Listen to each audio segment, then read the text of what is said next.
Good afternoon. This is Linda with Muddy Mississippi Justice. Today we're going to be talking about a crooked probation officer in a series of articles titled The Good, the Bad, and the Ugly. We've watched it on TV, witnessed it personally, or been a victim of law enforcement corruption or abuse, leading us to ask the question, why do they keep bad personnel on the force? Most of us believe that law enforcement's purpose is to protect and serve, and while they may do that, in actuality, their job is to uphold and enforce the law. So what happens when law enforcement breaks the laws they are sworn to uphold? Unless it makes big headlines, like in the case of Christopher Epps, former commissioner of MDOC who was sentenced to 19 years in federal prison, it may get swept under the rug. This brings me to the Central Mississippi case of Donna Sturken versus Vicki Patrick, where Sturken sued Patrick on the basis Sturken was subjected to regular, repeated harassment, coercion, punishment, and false reporting by defendant Patrick. Donna Sturken, a resident of Scott County, Mississippi, entered the 8th Judicial District Drug Court, whose purpose is to reduce the incidence of alcohol and drug use, addiction, and crimes committed as a result. Donna was placed on probation and had to adhere to all of the requirements of drug court, including drug and alcohol testing and payment of fines. Failing to meet any of those requirements could result in her receiving the maximum amount of prison time for her crime. Donna's probation officer was Vicki Patrick, a deputy sheriff hired as a probation officer in 2005 and a former employee of the Leake County Sheriff's Department. While in the drug court program, Donna underwent regular testing for drugs and alcohol and attended periodic court appearances. As Donna's probation officer, Patrick's job was to conduct home checks, make sure Donna maintained gainful employment, collect urine samples for random drug and alcohol screens, and report failures to the drug court judge. Soon after becoming Donna Sturken's probation officer, Vicki Patrick began extorting Sturken with demands that included allowing Patrick to steal goods from the store where Donna worked. In addition to that, Donna was also required to provide Patrick, as well as her friends and family, with free hotel rooms at the hotel where Donna was employed. If Donna failed to meet Officer Patrick's demands, Officer Patrick threatened that Donna would be sent to the Mississippi Department of Corrections to serve the maximum prison sentence. On several occasions, after Donna failed to comply with Officer Patrick's extortion demands, Patrick lied and reported to the circuit court judge that Donna had tested positive for alcohol consumption, and as a result, Donna was sent to the county jail on 3 different occasions. Donna reported this improper behavior to Marcus Ellis Jr., the coordinator of the drug court, and Officer Patrick's supervisor. Ellis told her to take up any problems she had with Patrick herself. Although Ellis stated he did not remember the conversation, he stated in an affidavit that is exactly how he would likely have responded at the time.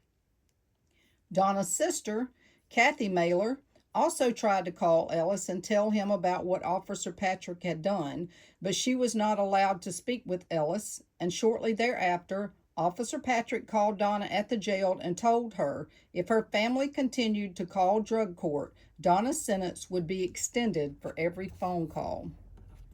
In a matter unrelated to Patrick's extortion of Donna Sturken, Officer Patrick was fired from drug court.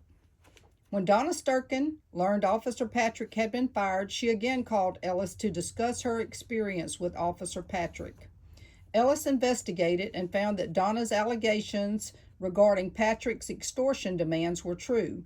Ellis also informed Donna she had not failed any of her alcohol consumption tests. Donna sued Officer Patrick, and a jury awarded her damages and attorney's fees.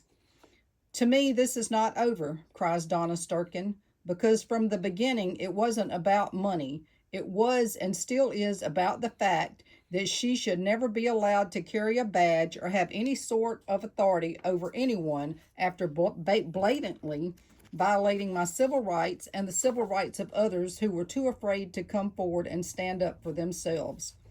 Not only did Officer Vicky Patrick violate Donna Sturkin's civil rights, but she also broke the law. She committed the crime of extortion and perjury by lying to a judge about Donna failing an alcohol and drug screen so she could maintain control over Donna and continue with her criminal activity.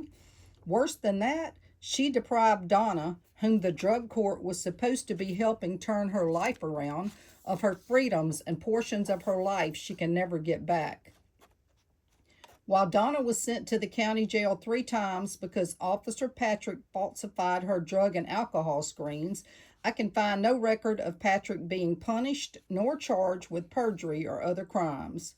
Shockingly, Officer Patrick currently works for MDOC as a probation parole officer, supervising people and determining whether prisoners go back to prison for violation of parole or probation. Would a bank robber ever be allowed to be president of a bank? Absolutely not. So why would we ever allow someone who has abused their power over people that are at their mercy and control to be over others who are in a similar situation? She should never be allowed to work in this capacity again, and according to the law should be in jail for her crimes, not supervising people who have possibly committed lesser crimes. We want prisoners, innocent or guilty, who are under the control of law enforcement to come out as better people, not be subjected to crooked officers like Vicky Patrick. There is a high probability this was not Vicky's first extortion of a probationer, nor her first time to lie on one, but according to other probationers, it was a matter of routine. A high-stress job that officers don't know if they will come home from. Officers of the law are human. They have normal human emotions of anger and sadness, and most often encounter the worst that mankind has to offer. Crooked officers like Patrick cost other law enforcement officers their lives, destroy the public trust, and hurt morale within the departments they work for. If victims never report it to newspapers, don't report bad officers, then it's possible, like in the case of Patrick, they stay on the force. In Epps' case, it is a high probability that was not his first crime, and by the time a crooked officer of the law is caught, they have probably committed many more crimes that were never reported, allowing them to work their way through the system, sometimes all the way to the top. Vicky